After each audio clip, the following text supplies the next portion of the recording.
Hello, everyone. Anyone who's watching or might watch this film because we're recording it. My name's Simon Kövesi. I'm the head of School of Critical Studies here at the University of Glasgow. I'm in English Lit and Scottish Lit. And it's my very great pleasure to welcome Ruth, Nick and Liam, three of our superstar alumni from our school across the broad church that is English. We're doing this session as part of the University English, which is a big kind of higher education subject body. They're running a campaign called English Creates to promote and boost kind of attention for the subject really, and to revalue it in a time of crisis and utilitarianism and the reduction of everything to money rather than actual value. Anyway, that's the polemic out of the way. I'm going to start just by talking about myself just a tiny bit, just to be fair on the other three panelists. I'm a graduate at the University of Glasgow. I finished here in 1995. And I had no idea what I was going to do, other than I quite like the idea of carrying on reading poetry. So I sketchily applied for various PhD programs and got rejected, and then got a few jobs. I don't know, I was on the dole in Govan for a bit, and then just sort of fell into a PhD scheme at Nottingham Trent University, where there was one of the world's leading scholars of the poet that I wanted to study. And then from then on, it was various kind of bits and bobs and jobs, and then eventually got a job as an academic in 6-7 years after I graduated as an undergraduate. But I never really had a plan, it just kind of all fell in my lap through various kind of opportunities and applying for jobs and all that sort of stuff. So that's probably not much use to kind of people thinking about what use English is in the workplace. Our three alumni, however, have much more interesting stories than mine. So I'm going to open the conversation by asking each of them in turn if they could tell us their stories since leaving the University of Glasgow. Give us a sense of when that happened and all those sorts of things. I'm just going to go around on my screen in the order that it's appearing. So Ruth, do you want to kick us off? Can you tell us your story since leaving Glasgow? So I graduated in 2007 with Scottish Literature and Language. And I was really keen to start working in the arts, which is difficult and competitive. But I managed. It took me 10 years, but I managed in the end. First of all, I left Glasgow and I went up to Aberfeldy and I worked in a little art gallery there. From there, I took a couple of years of doing some traveling and ski seasons and that sort of thing, and then ended up in Inverness and worked at a gallery called Kilmorack Gallery there. Worked with some of Scotland's best painters. It was really interesting. And then briefly worked with a dance company up there, and then latterly at Moniac Moor Writers Centre.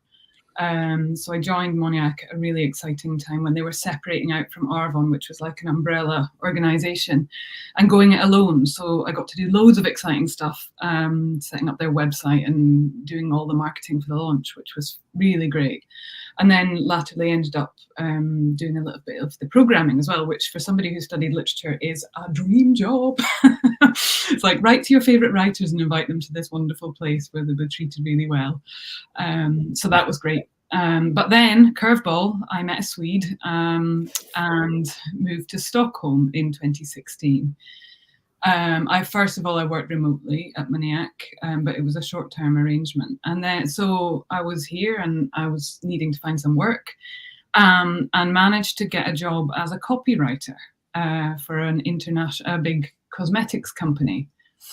And that's how I've been making my living ever since. I worked at that company for about 4 years, writing campaigns. Everything got fed into this huge global database and translated into 60 markets, lots of different languages. So it was really funny, like browsing the Russian or Indonesian catalog and seeing your words in some other language.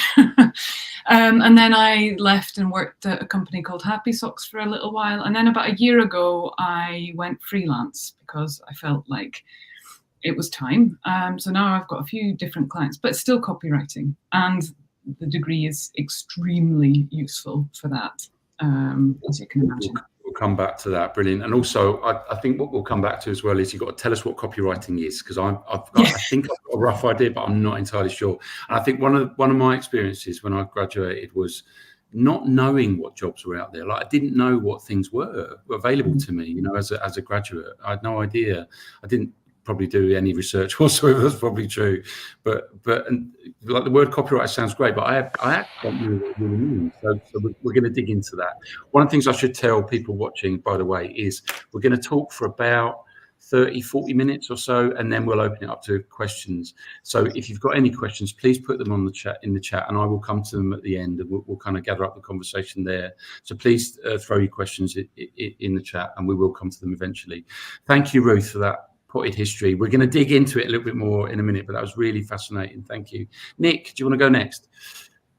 Yes, so I was the year above you, Simon. So I graduated in 1994 with a degree in English Lit and English Language. I focused on English language and sort of older English literature, so medieval stuff mostly.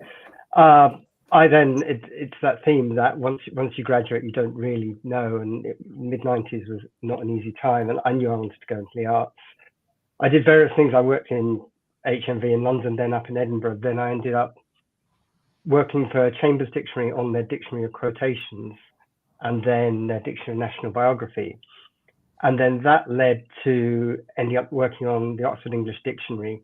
I initially went in, I worked both extremes of the Oxford English Dictionary. I started there as a freelancer, putting Middle English quotations into the dictionary, looking for there is a thing called the Middle English Dictionary, and we checked that. And then I became a senior editor in the New Words team, so literally the other end of the dictionary, and researching, looking at databases, corpus. I managed the Oxford English Dictionary's reading program, which builds up a corpus of keywords to look up for new entries. And the New Words section of the dictionary is always the one that gets the most focus whenever there's an update. It's never, oh, which words have you antedated with Chaucer? It's which new words have gone in. So we had media training, and we were seen as sort of the more sort of media savvy of the team, and they trained us to always have a favorite word and things like that. And then the BBC decided they wanted to make a spelling show, and they wanted a lexicographer to be not quite a Susie Dent, but a hand on a bell deciding whether words are being spelt correctly or not. And I did that in conjunction with the dictionary work, but then I really enjoyed the people, and I moved into TV and started writing questions. I started off writing questions for The Weakest Link, and then I joined Pointless, and I'm now a question producer on various shows, Pointless, Impossible, The Wheel, £1 Million Drop. So I'm now a TV producer, which is weird because when I started out, as a teenager, I wanted to be a film director. I've ended up a TV producer. It feels like adjacent, but with having one of the most circuitous routes there. I don't think anyone would spend 10 years as a lexicographer to get into TV. Brilliant. Well, we're definitely going to dig into that as well. That's really interesting, Nick. Thank you so much. Cheers. Liam, tell us your story since you left Glasgow. Of course, yeah. I graduated from the creative writing MLit in 2017. And prior to that, I had done an international business degree. And when I'd graduated from that degree, I was sort of waffling and knew that I wanted to work in entertainment. I wanted to work in the film industry. And I was so fortunate enough after that time, before, coming over to do my MLit with you guys, that I landed an internship hilariously at the company I now work at and have worked at for a long time. It was a bit of a fluke. And I remember the CEO was kind enough to sort of chat with me a bit about what the job of a talent representative was, what it means to represent filmmakers or writers or actors. And he sort of explained it to me in a way that was like, it's the intersection between art and commerce. And I remember thinking, oh, that's what I want to do. So then when I went from doing a business degree to saying, hi, mum, dad, I'm going to go and do a creative writing MLit, it made sense to truly no one but me. But I was like, but I got a plan, so it's going to be fine. So when I graduated, I went down to London because by sort of a stroke of luck, a little bit of cheek, I guess you could say, I ended up getting a job in the mailroom of the biggest agency in the world at the moment called WME. a big American agency, and they have an office in London. And I mean, you're really at the bottom of the totem pole, and you're paid nothing, but it's just your foot in the door, as they say. And I was there for, to be honest, maybe a few months, not a whole lot of time, before I was fortunate enough to have 42, the company that I work at, call and offer me an assistant position because I had been courting them aggressively. And then I moved over, started assisting our CEO. He's a wonderful man called Josh Varney, and learning about what it meant to represent primarily screenwriters and filmmakers, and what it means to, sort of mold the architecture of someone's career in that space, what it means to put together a project, whether it be film or television, sell it, the deal making, the therapizing, all the things that come along with it. And I just absolutely loved it.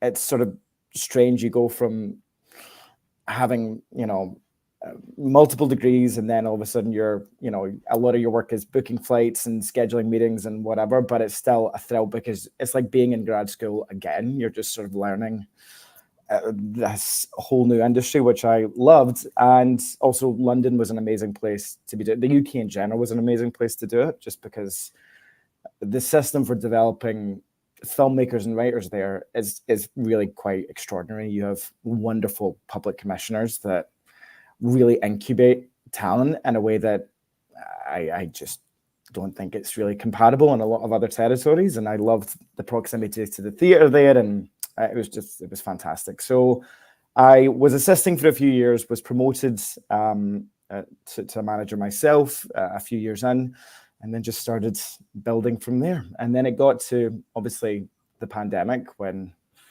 everything in every industry went sort of upside down and everyone transferred over to Zoom. And we had a bit of a presence here in LA as a company.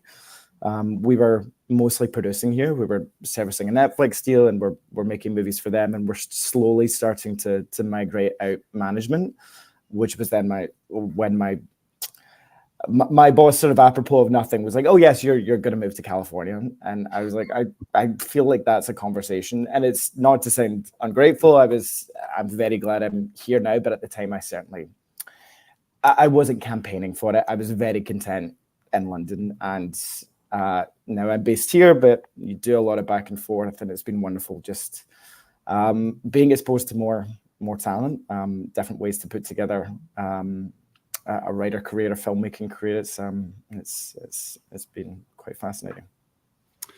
Wow, 3 amazing stories since graduation. I want to just go to that moment when you graduated, and I realise we're talking to 2 undergraduates from the school and 1 postgraduate from school. But how did you get your first job after finishing your studies? I think, Nick, you talked about HMV. I could talk about various gift shops and working in a sewage treatment works in Uddingston the day after my PhD and all that sort of stuff. But like those first steps actually can be quite formative, even if they're not in the place where you end up. Ruth, what did you do immediately after? Immediately after, I worked in a bar in Glasgow and tried very hard to get into the art scene in Glasgow, and I just didn't. So I had to go off centre a little bit, and ended up in the Aberfeldy Watermill, which at the time was doing a lot with prints, so like screen prints and things. And that was really interesting. And then we had a few pieces by urban artists, and I was really keen on that. And then that sort of grew arms and legs and became a whole show. And then we went down to Glasgow to promote it and stuff. So that was really fun. So that was a nice little start.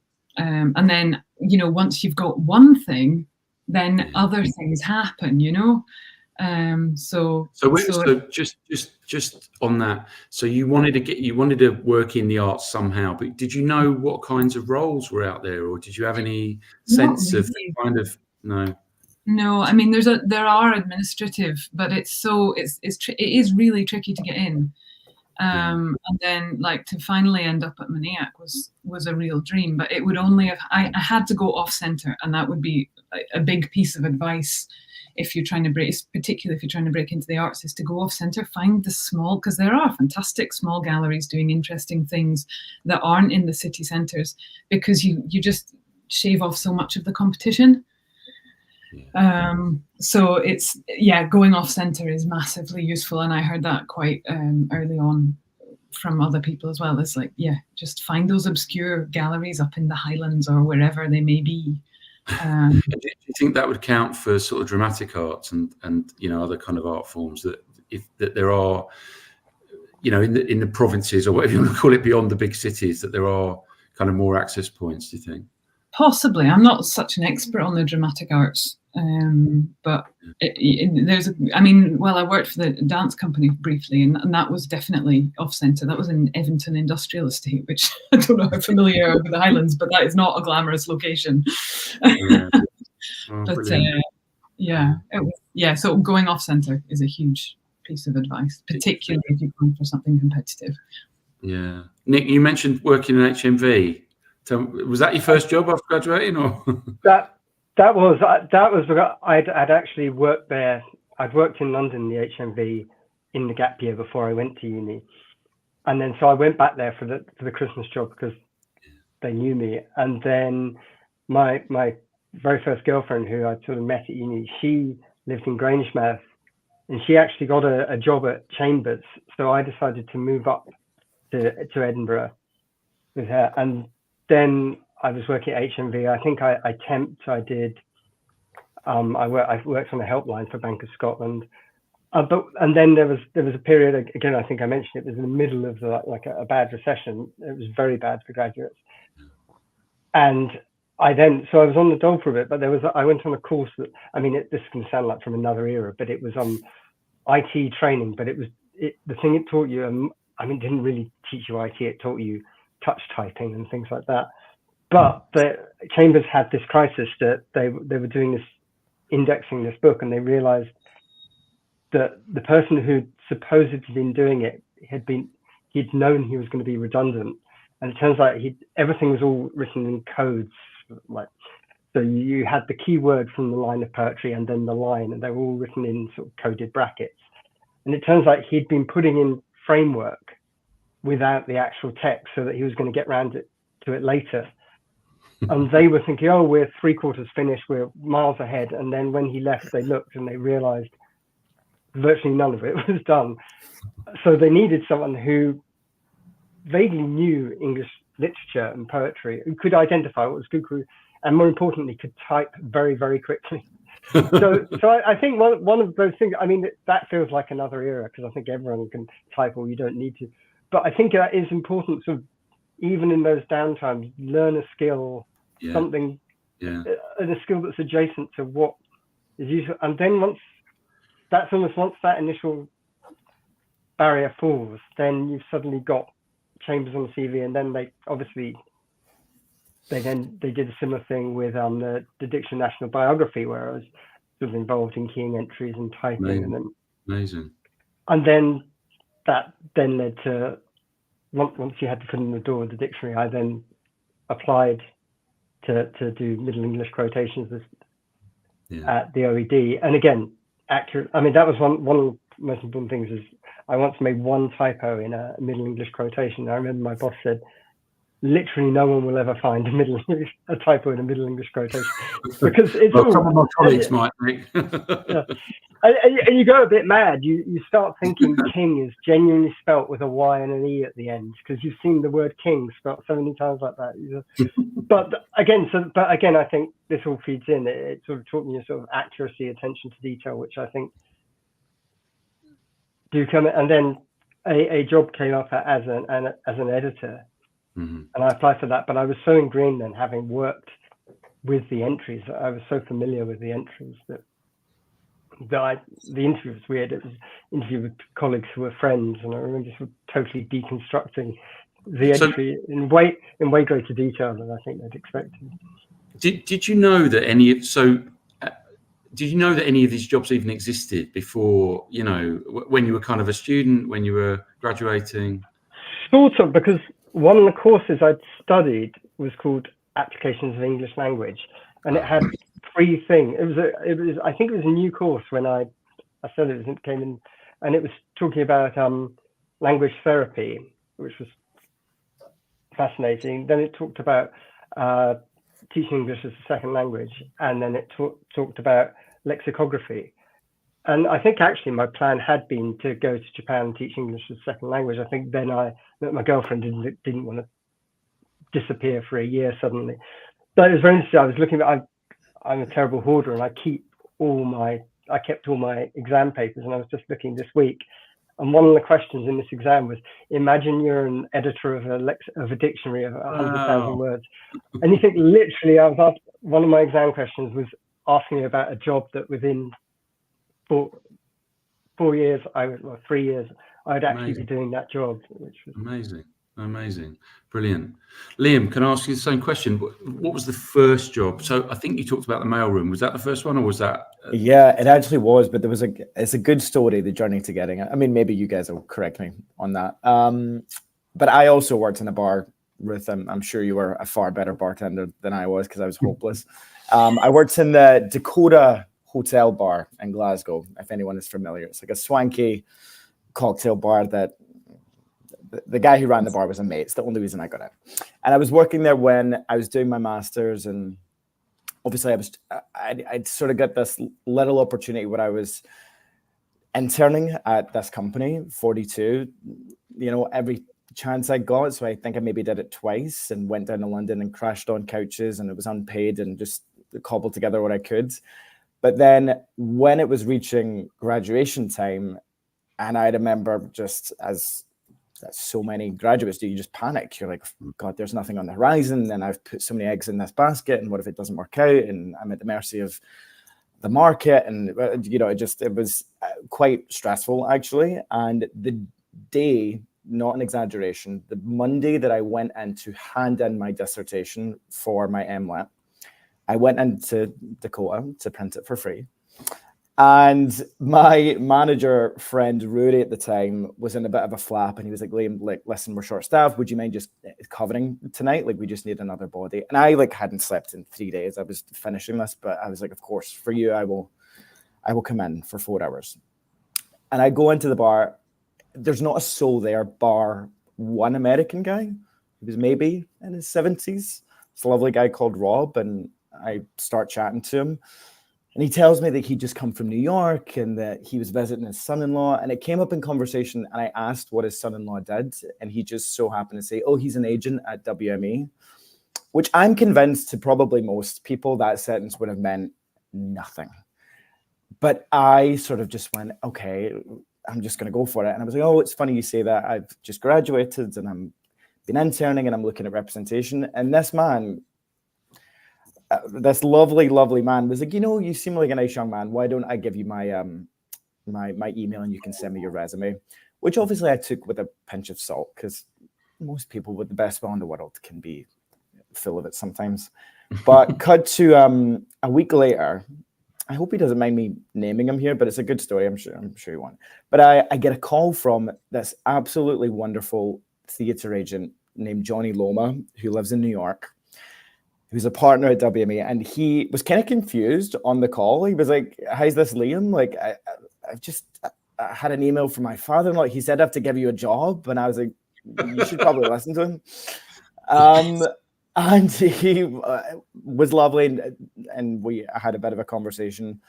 And I think within the week, I had an interview in London and got the train down and crashed again on whatever couch I could get my hands on for the night. Came back up and had literally moved there and started in the mailroom within a week. And I remember calling Johnny afterwards, because I thought I was, and I felt like I just won a golden ticket. It was just my first opportunity. It felt massive. It was a big moment in my life, because I just felt like I was on a path. And I remember calling him saying, please, can you send me your address? I'd love to send you a bottle of whiskey or something to say thank you. And this sweet man was like, Liam, listen, you're not sending me anything. Don't be daft. Well, he's American, so he didn't say don't be daft, but he was like, don't be silly. I have been in this game for, 2 decades, whatever it is. Someone opened the door for me back when. All I ask is that when you're in a position to do it for someone else, that you pay it forward, which is like, I sort of didn't even fully appreciate that at the time, what a kind note that was to start a career on, because I'm now very aware of the fact that not everybody has that luxury in entertainment, and I'm very fortunate. And what's even funnier and sort of sweet about that story, so I was obviously in London for a long time, and Johnny was in New York, and I don't know if he wanted it, but I would call him like maybe once a year and just update him.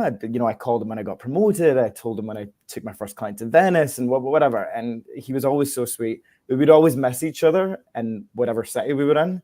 And about 2 years ago, I was in New York after I moved out to the States, and I got to take that man for a cocktail. And after all these years, and say, listen, thank you. You have no idea what you did for me. And it's really, I owe a lot to you. And it was lovely. It was the loveliest moment. So that's sort of how it all came together.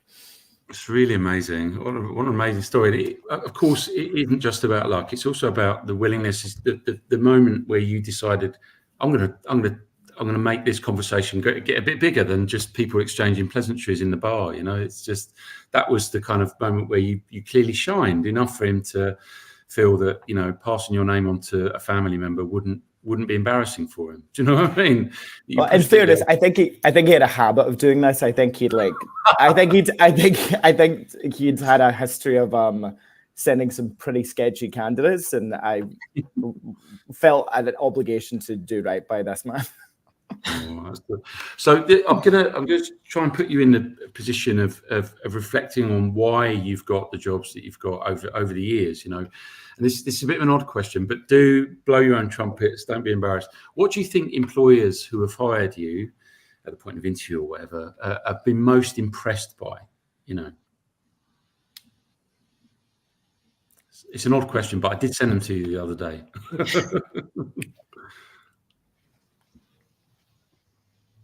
I'm happy to kick off with this. Go on, yeah. I'll just say work ethic. I think, especially when you're working in the arts, where the tasks can be odd at best sometimes, and you're maybe very scaffolded and educated, and all of a sudden your tasks seem quite mundane, but it's all very stressful. And I think just the ability to take whatever it is in front of you very seriously and do it to the best of your ability, and not necessarily have ego about it, and know that in success you'll get to where you want to be. I think just the complete lack of fear around working really hard regardless of what you're being tasked with has been an asset to me. I would agree with Liam. I think work ethic, I have some work ethic and love of what you're doing, and I think it comes through it. I think people are aware it's not just a job. I think that something about it, I wouldn't be applying for these jobs if there were things I didn't want to do. And I think they're both careers of dictionary editing and TV. I've worked on shows that I've absolutely loved. So proud of my work on the dictionary, and I think I want it to be the best I can because I'm proud of that. And I think once you combine that with, as Liam said, work ethic, you've got someone who sort of is producing really high quality work. And I think you notice that. I think people I've pretty much flipping the question to think of people I'm impressed with. It is people who take notice of feedback. I think when someone gives you feedback, without fail, the people who go on to succeed the best and become the best lexicographers or question writers are the ones that take that feedback on board and don't just think, oh, I'm getting shouted at by the boss. The good bosses don't shout at you. Well, not normally. No, and that feedback is very useful. Yeah. So people that are willing to learn all the way through their career. Yeah, and grow and develop. Brilliant. Ruth, have you got an answer to that? Go on. Sorry. Yeah, no, the word that sprang to mind when you pitched that question was graft. Like I did that year when I was in Glasgow, I did a whole load of different volunteering things. Was organised in festivals and all sorts of different things, just to show that like I was willing to work. And during those opportunities, just like you say, just say yes to everything. you know, even if it's cleaning the toilets, because you're part of it and you are helping towards the greater thing. So I think that's definitely something, and sooner or later that's going to become obvious on your CV as well, like if you get those opportunities. Yeah. So I've got some other questions. I think we've covered some of them really, but oh no, this one. Yeah, what is the best bit of careers advice you've ever received?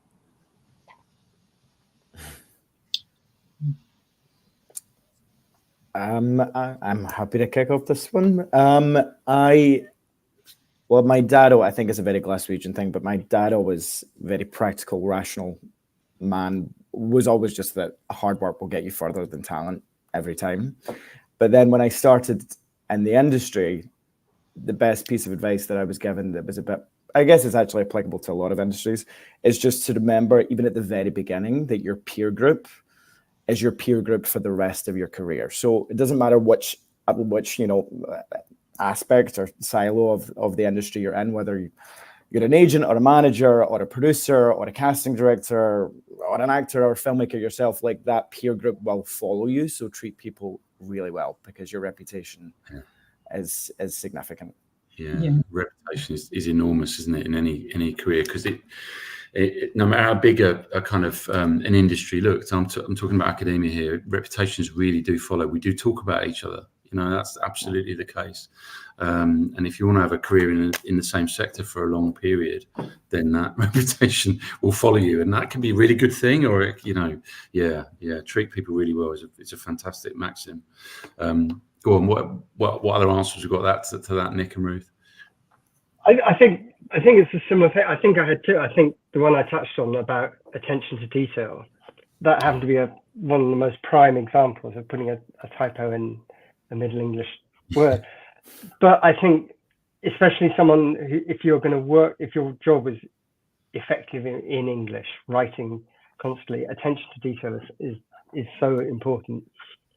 Similarly to Liam, in TV, I think when I was a question writer on The Weakest Link, our series producer said, especially with celebrity ones, she said, don't ever, if like a contestant or celebrity comes up and asks you for advice, don't say, that's not my role, that's a runner's role. Get involved. Don't let your ego get in the way. Remember, you're all part of the same team. Don't have airs and graces. Do it. It makes everything nice. It makes, from the outside, it makes it look professional, especially with Weakest Link, where we had a host being nasty to contestants. Our theory was that is the only time someone is nasty, and everything else is going to be as smooth and as efficient, as pleasant as possible, because the gimmick of the show is being rooted. That means everything else is going to be a pleasant experience for them. So I think that also helped, and I think realize that you're never too big to sort of muck in and sort of get down on your knees and stick pieces of paper. I mean, I've been doing that as question producers, sticking bits of paper to cards for the host to read, and literally in Glasgow studio, BBC Scotland, which is always so nice because you can see the university. So it's always, still have to get down on my knees with spray glue and stick pieces to cards and things like that. So. Yeah, I hope she was nice behind the scenes, because she wasn't on camera anyway. It's very much a role she played, but I think often people who've played a role for a long time, suddenly the edges get a bit blurred sometimes. But she was a lot nicer. She was on screen. Brilliant. Did you ever receive any great careers advice, Ruth? I had. When I was one of the points at which I was a bit stuck and I needed a job and I wasn't quite sure where to go, I got a sort of career development session with what was then, I don't know if it still exists, the Creative Cultural Enterprise Office in Glasgow, which was really useful. And I was in a process of applying for a job at that time. That was the job with the dance company. And remember, and she had this incredible tool, which I think I still have a copy of somewhere, which was like a pie chart. And it was like, right, design your day. What do you want it to include? Sort of tick the bits you can make money from. and that, like that whole process, it was a little toolkit that she used, was really fantastic. And then it just gave me a bit of an ego boost as well, because I think I was feeling a bit like I think I'd been made redundant. I needed a bit of a lift. So that was very useful, and there was lots of useful things in that session. Brilliant, brilliant. Wonder if you could talk about the recruitment process for the kinds of jobs you're in now, just to give us an idea of how it works and what kinds of people are being looked for, and what would make someone stand out. I know that's quite a sketchy question, but you work in three quite discrete areas of, broadly speaking, fully creative endeavour across all three of you. But what kinds of things that are employers looking for in your neck of the woods, do you think? For me, go ahead. Well, I'm working basically in the advertising industry in Stockholm now, which is a very small world. So what you were saying, Liam, about being decent to everybody you meet is so relevant. And things can get pretty heated. You wouldn't think it, but when you're making an advert, there are lots of opinions and they all need to be woven in there. But I think, as a copywriter, it's your portfolio. That's what will make you stand out. And it's the brands you've worked for. So you really need to get some good ones under your belt. And once you've got a couple of good ones under your belt, then the world's your oyster, really. But that's essential in this line of work. Yeah. Go on, Nick, you wanted to talk to that? Well, I was going to say, because TV it's aware that it has been slightly problematic in the past, because it's very much sort of word of mouth. I haven't had a formal interview for 15 years. It's very much let's meet for coffee and things, and which I think there is a greater consciousness now in the industry that it needs to diversify and have more voices that sort of reflect the UK. In my particular field, quiz, the BBC have been very keen to sort of branch out of London and things, and they moved drama to Cardiff with things like Doctor Who. One of the things that's particularly relevant to the University of Glasgow is that they're very keen to get quiz shows made up in Glasgow.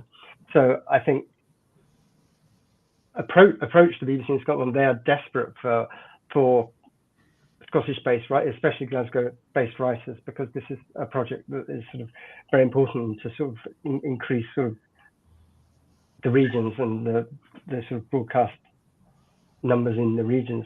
So I think things are changing. I think it's becoming less sort of we'll get the same team together, because what often happens is you're waiting for a show to get commissioned by the channel, and they're waiting for the money, or they're waiting for the decisions and the budgets, and it comes through very suddenly. And for a show like the show I work on, Pointless, at the moment, where everything is based on sort of market research, there is quite a long turnaround. This has got to go out to polls, it's got to take back. So the recruitment period is always sort of truncated, and you suddenly realize, we need to hit the ground running last week. So there is a real tendency to go with people who That said, what I found is long-running shows, at some point especially, we do like to use the advantage that we are an established show to look for and try and bring people on. We do advertise. Often it's less formal places. There are Facebook groups of people working in TV. Again, it's you don't want it to feel like a closed shop, but I imagine if you are interested, you could apply to be on that. I think there are website things called the Talent Manager where they post jobs.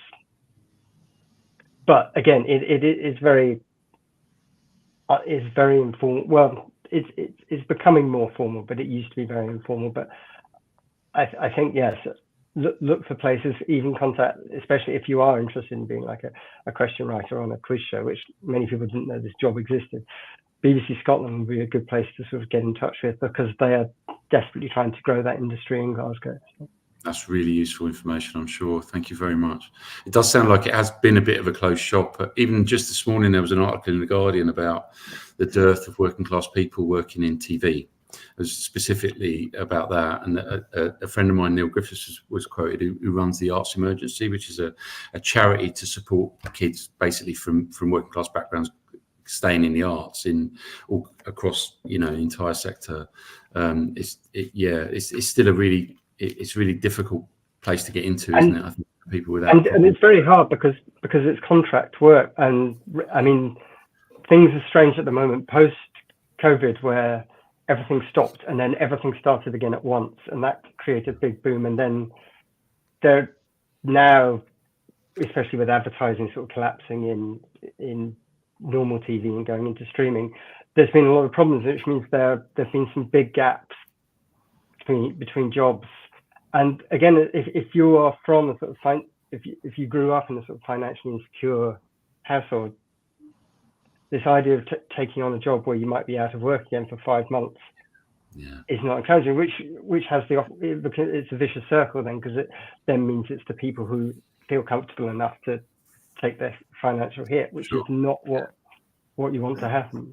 Yeah, it's a phenomenon across all arts, isn't it? Liam, I wonder. So your route into your industry is probably not one that everyone can take, is it really? Because it started with an accident, and then I'd love to be more helpful there, I guess, in that regard. But I think obviously there was a huge degree of luck that went into it. But prior to that, I think the typical trajectory tends to be, at least when I was doing it in the beginning, was you want to just try and find an internship to get some experience on your CV. And at the time I was doing that, you weren't paid for them. I think a lot of places now, fortunately, there's a more formal process to internships in entertainment, at least from my purview.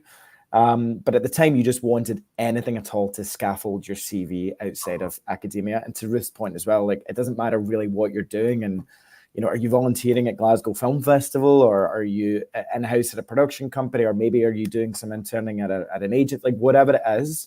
And again, you're just trying to build a relationship with that company or multiple companies until such a point where maybe there's an entry-level position, maybe there's a reception job that comes up. Do you know what I mean? And then as long as you get your foot in the door properly and get on the payroll, because I think from, to your point as well, Nick, when I went down to, I was shocked at, being surrounded by, frankly, a degree of privilege in the industry that I had never really encountered before, and realizing I'm having quite a different experience than a lot of my peers.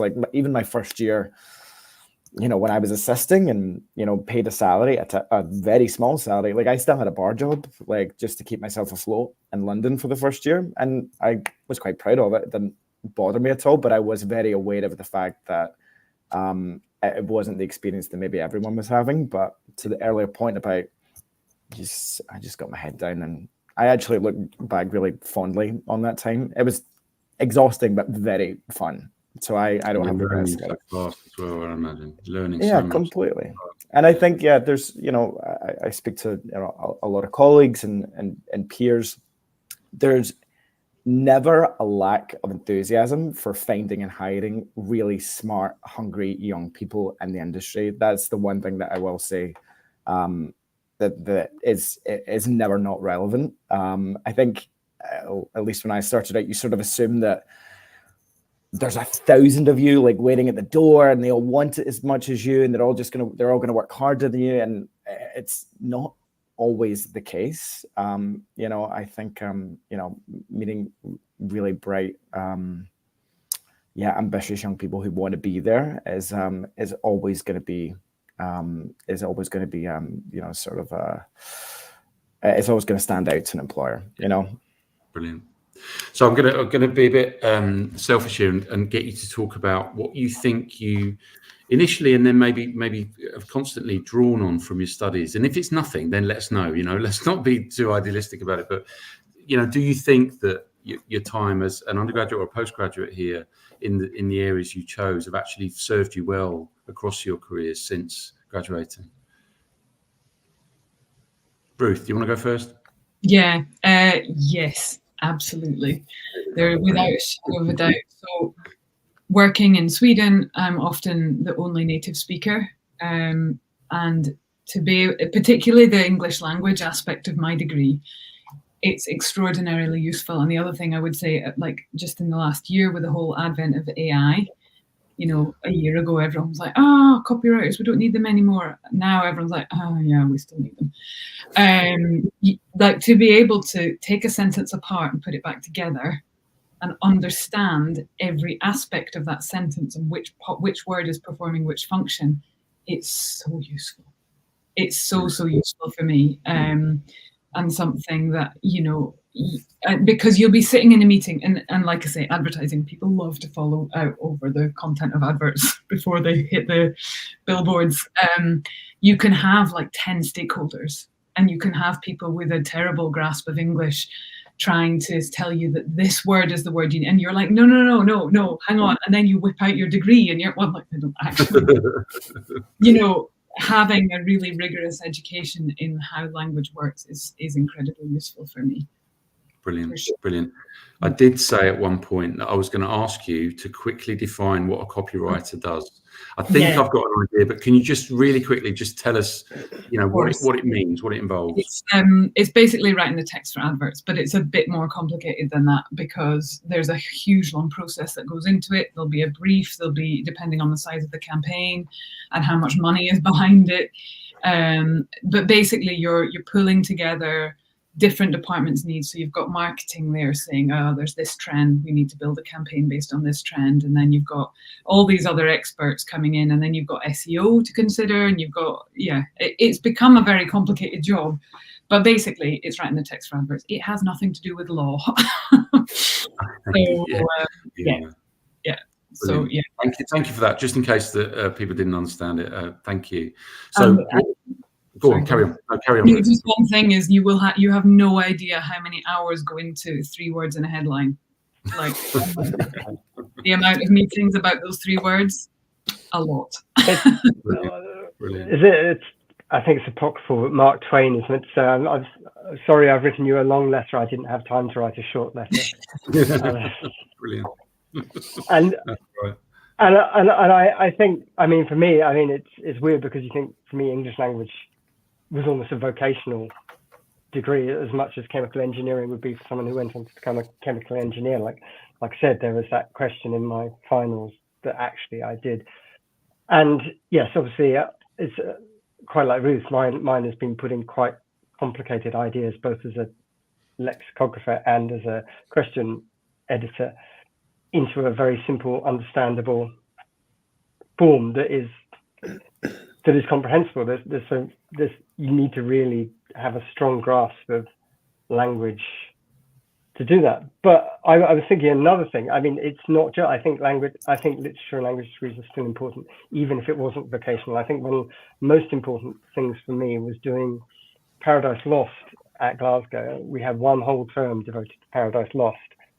And my lecturer actually said, you don't know how to write, which was quite shocking to be in the second year of an English degree. And he recommended this book that's still up in my bookcase, which is Strunk and White's Elements of Style. And it teaches you how to write concisely and elegantly and to the point and not over elaborate. I think I was writing very florid things, using elegant variation when it wasn't necessary and things. And that book was so important. And you realize that you wouldn't have thought you would get that from reading Paradise Lost. I mean, you get plenty more reading Paradise Lost, but I think that's the point of an arts degree. It's not just teaching you about Paradise Lost, it's teaching you about everything involved in the analyzing of a text, which will always be useful if you go into, especially as we say in this AI era where they don't know, AI doesn't yet know how to coherently analyze a text. No, indeed. And write. Brilliant. Thank you. Liam, what do you draw on your creative writing degree? I do. I find it tremendously useful in my line of work, like on a daily basis, if not an hourly basis. A huge part of my job is I work very closely, obviously with screenwriters and filmmakers. So I'm reading the first draft of those scripts before anybody else. And a huge part of that is casting an editorial eye over it and having I'm not giving, any notes that I give aren't prescriptive. The creative can do whatever they want to do with it. But a huge part of my job is making sure that a piece of material is as airtight as it's possibly going to be before it goes to the market and we start taking it out to producers or financiers or buyers or whatever, because you often only get one bite at the market. So it's a huge part of the relationship that I have with any client that I represent. And what I loved about the MLET especially was, I just loved proximity to writers and felt like I always was fascinated. But the fact that that was mixed medium, where, I was in a group with, playwrights and prose writers and poets and journalists, and it was just, you were learning to cast a critical eye on all different mediums of writing. And I just loved it. And I think it's benefited me massively in my ability to really connect with material. Brilliant. It's really clear, isn't it, that industries, commerce need people who have a real confidence and ability and precision with language and reading and writing. All three of you are drawing on it all the time and using those skills in really successful and really important ways. It's really, for me personally, it's really, really heartening to hear it, but I hope for our audience. Now, I think if it's okay, I think we should move to the questions that have come in. I just want to tell you that I'm scooting through the responses to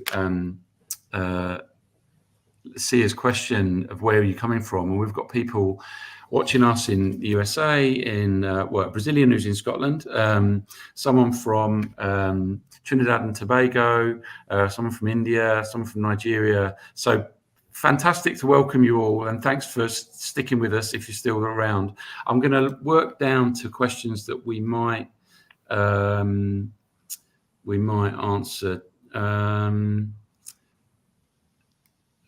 So someone said, I've got a degree in business and accounts, this is Julia, and PG diploma in business management, but I've worked as an artist. Would these be suitable degrees to do a master's in creative writing? So that sounds like quite a similar trajectory to you, Liam. Very, you have far more going for you than I did at that point. Absolutely. I think that's sounds fantastic. You should absolutely do it if that's an interest.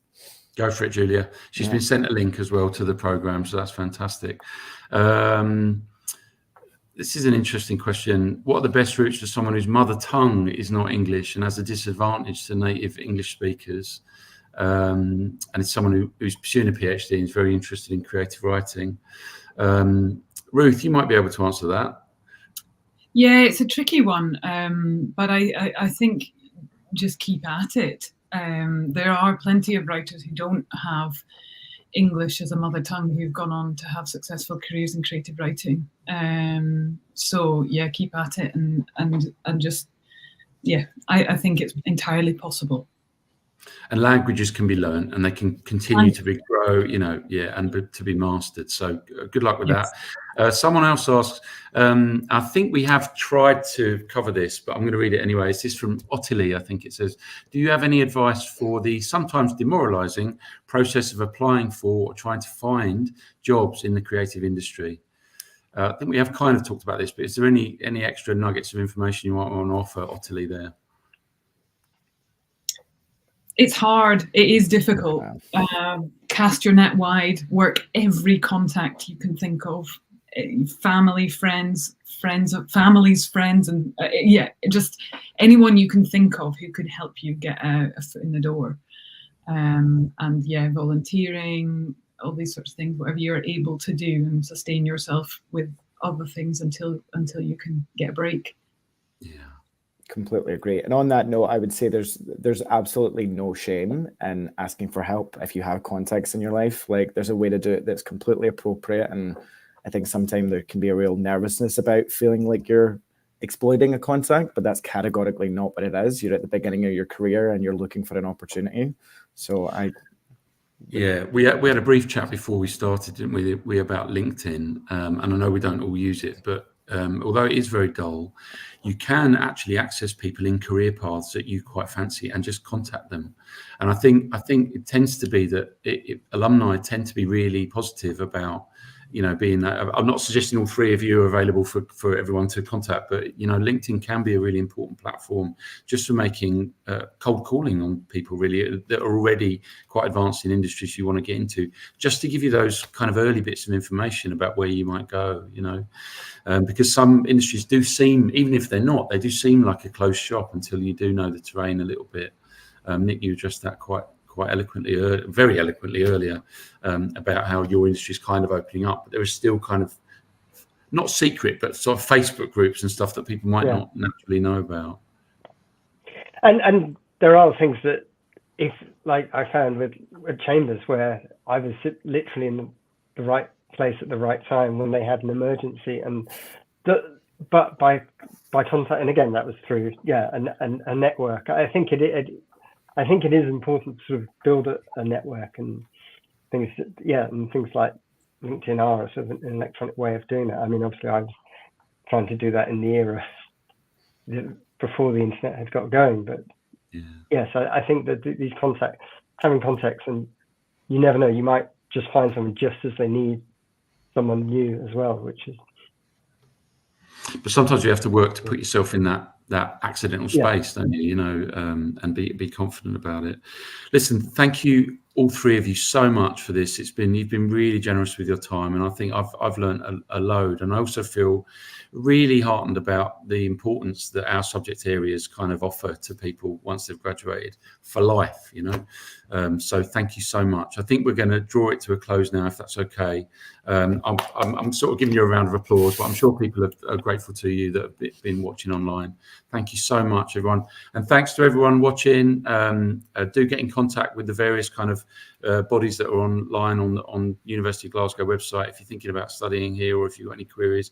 You've also got, if you're a student here, a careers office that is always available to you for advice about applying for jobs, writing CVs, writing cover letters and all that sort of stuff.